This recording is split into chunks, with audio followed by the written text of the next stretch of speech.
tunatambua wanawake ni watu muhimu sana kwenye jamii zetu, na mimi binafsi wanawake nawaaminia sana na nawapenda sana wanawake, sababu wanawake ni wasimamizi wazuri kwenye kila sekta. Kwa hiyo wanawake nawapenda, na wanawake hoi. Ndugu mkuu wa mkoa, na mimi nichukue nafasi ndefu sana kwa sababu mimi nimepewa tu nisalimie kwa niaba ya chama.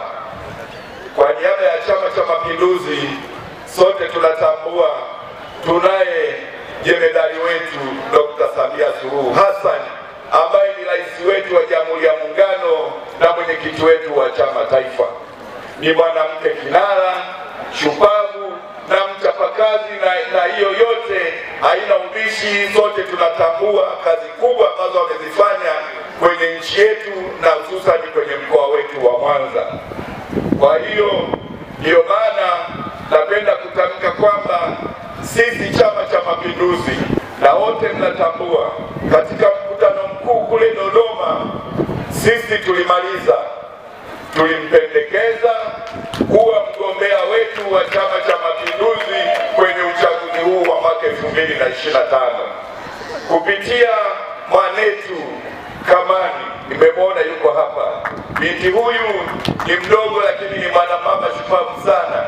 Siku ile alisimama kwa ujasiri mkubwa na akatoa tamko lile liliongelewa na watu, kuna wanaume kama wawili hivyo waliongea, lakini ukitaka kujua wanawake sasa hivi ni watu ambao mkisimama mnaongea vitu ambavyo ni vikubwa.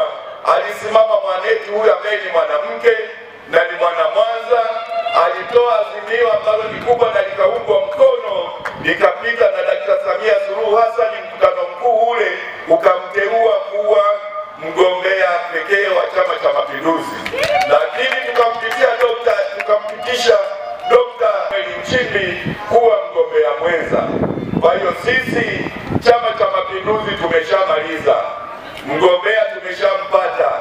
Sasa niwaulize wakina mama, Dr. Samia Suluhu Hassan ni mwanamama mwenzenu, na huu ni uchaguzi wake wa kwanza kupigiwa kura, na nyie ndio wanawake wa Mwanza.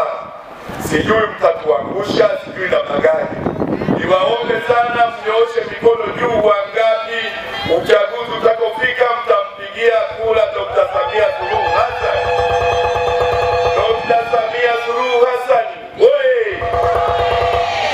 Ndugu mkuu wa mkoa, lakini kipekee basi nilipewa kusalimia, lakini niwapongeze sana mwenyekiti wa kamati ya maandalizi na makamu mwenyekiti. Hongereni sana, mmeandaa maadhimisho ambayo yamefana kwa